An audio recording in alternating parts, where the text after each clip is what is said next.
Alright guys, so here's the Cosmic Shake video that I promised you all, and I'm going to be reacting to it today. And sorry this took a while. I just had to do some IRL stuff. I had problems, but now I'm back. I unfortunately didn't post on Thursday. But here we are on Friday. I'm going to post another video on Saturday, hopefully, I don't know. But yeah, let's react to this video that I promised to you guys that I would react to. So let's get into the video. Whether I'm enjoying my favorite memes or going back to rewatch one of the only cartoons from my childhood that I still legitimately laugh at as an adult, it's hard to understate SpongeBob SquarePants' influence on my life. Through it all, the poorest goofball I've known for decades feels like the perfect mascot for an over-the-top cartoonish platformer. Yeah, I mean, you're right. So why did you give the last game a 5 out of 10? That game was amazing. Why did you give it a 5 out of 10 if you really love SpongeBob? Platformer. While 2003's SpongeBob SquarePants Battle for Bikini Bottom proved it could be done, it hasn't aged particularly well. What do you mean it didn't age well? It aged pretty well. The community just died down because, why would they stick around? And plus, the community came back with Rehydrated, and now the community came back again with this game. So what do you mean it didn't age well? Fucking goofball. And we've been in dire need of a modern take on that idea, starring Yeah, everyone was hungry for that game. And it was successful, just like this game that you're about to review. One's favorite fry cook. And yet, like a collapsing Squidward souffle, SpongeBob SquarePants The Cosmic Shake dried up my optimism the more I played it. I thought it was good. I haven't got Cosmic Shake yet, but I believe that it's just gonna be as good as Battle for Bikini Bottom Rehydrated. I loved BFBB Rehydrated, so if you love that game, why not love this one? It's merely a thin, by-the-numbers sequel to the 20-year-old Bikini Bottom, rather than the ground-up redesign that we deserve. We didn't ask for a fucking redesign, fucking retarded asshole. One that absorbs the progress genre heroes like Mario or Ratchet and Clank have made. How dumb do you have to be to compare SpongeBob games to Mario or any other game that's, bigger than this game? In the decades since. So, although Cosmic Shake does benefit from the quirky SpongeBob characters and their world, as a platformer, it's a terribly bland journey that feels... It's got everything a SpongeBob fans want. A SpongeBob fan wants. It's got the close-up detailed scenes, the gross outs. It's got it's got the meme faces, the memes, and it's also got humor. Oh, and also I forgot to mention that it has the old SpongeBob musics. What's not to love? Well, it'll be grueling, mind-numbing, and repetitive, just like cleaning a litter box. To be very clear, I understand that Cosmic Shake was almost certainly designed with children in mind, and I'm sure a kid who hasn't played a lot of better games And it was also for the Battle for Bikini Bottom fans. Yet would enjoy it just fine. But even so, I can't imagine any of the children I know enjoying this half as much as they would something I do. like Super Mario Odyssey, which does... How fucking dare you compare this platformer to the biggest game in the whole entire fucking planet? Mario Odyssey is bigger than this game. It's really unfair to compare this to Mario Odyssey, a game that big with a big company. What the fuck are you talking about? Did this guy just went into this game and expected Mario Odyssey? Practically everything better.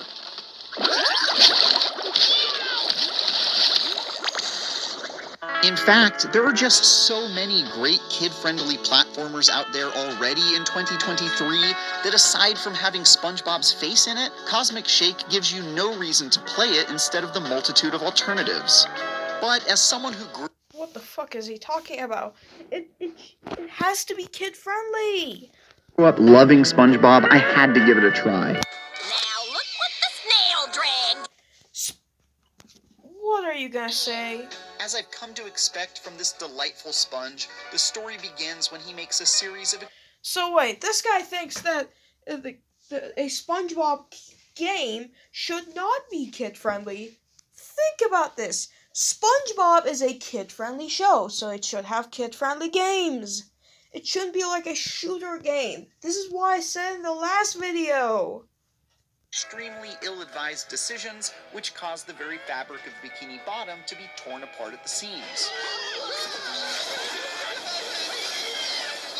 Determined to put things right, SpongeBob and a newly transformed balloon version of Patrick begin hopping through portals and fighting samey jelly monsters and... The story might not be as good as Battle for Bikini Bottom, but it was really good on its own two legs. Like, the story was good, but I think Battle for Bikini Bottom was just a little better. search of their friends. Actually, better. You know, Battle for Bikini Bottom's story was better, but, you know, this story was just as good. But Battle for Bikini Bottom is better. What little plot follows is basically just a thinly veiled excuse to revisit memorable SpongeBob episodes. I think it's a good excuse, sir. Because, you know, this game is for the fans, and, you know, fans really like nostalgia, so it makes sense to revisit old memories. So what the fuck are you complaining about? Whether you're running around the prehistoric version of Bikini Bottom or the creepy depths of Rock Bottom, it's a nice trip down memory lane. This guy hasn't watched SpongeBob. I think he's just lying to tell the audience that, you know, he knows everything, when in fact he knows nothing. This game is for the fans, not for unnostalgic pieces of shit like you. Did I just create a new word? Unnostalgic? What the fuck am I saying, man? But not exactly an original or memorable SpongeBob tale that can stand on its own. Earlier I just said in the video, when it stands on its two legs, the story is good.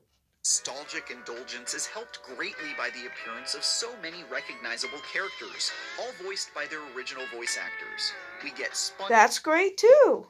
See? Finally! One good thing that this guy has said about this game. Are you ready for a lovely adventure? Not. Patrick. Who would have thought that a magic potion from a mysterious fortune teller in a sketchy wagon could backfire? Pearl. Sorry, am I oversharing? It's my first day, and I'm so nervous! The Flying Dutchman. Without me ship, I'm just a pathetic ghost of my former self. And Mr. Krabs. Gotta take me back. I beg you. This old soft shell won't last a day in jail. Most of whom have more than a few amusing lines or gags that they're a part of. I got a chuckle. Oh my god, what's this guy talking about? The voice actors are good. Yeah, you know, he's right about that one, at least. But, you know, like, this is already a huge what am I saying? This is already a huge positive. So, what the fuck is the problem, sir? Of seeing Mr. Krabs as a Western bandito or Pearl as a medieval fantasy princess. And the resulting hijinks felt very much like it was straight out of a long-lost episode of the show. Similarly, all the realms you visit along the way are such colorful and vibrantly cartoonish reimaginings of the world of SpongeBob and Friends. It's even got this amazing loading screen. One loading screen later. If you guys watched the last video, you know that not my last video on IGN. You know that he complained about loading screens, and now he's loving the loading screen.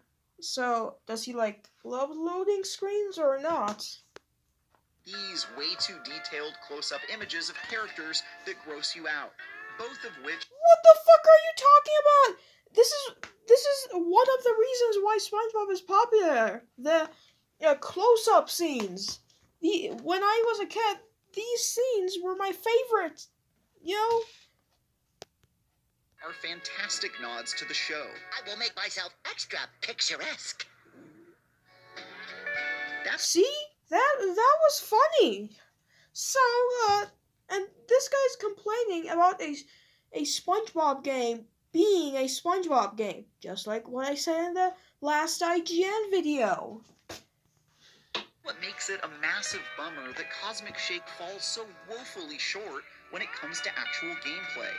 It's been almost 20 years since the release of Battle for Bikini Bottom.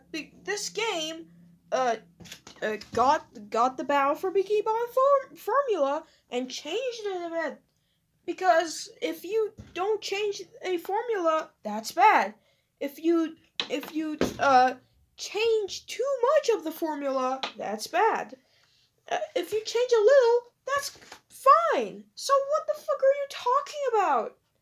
And plus, oh my god. And this guy expected the formula to be changed in the Battle for Bikini Bottom review. This guy actually expected that. When it was just a remake, it shouldn't have changed the formula. And so this guy complained.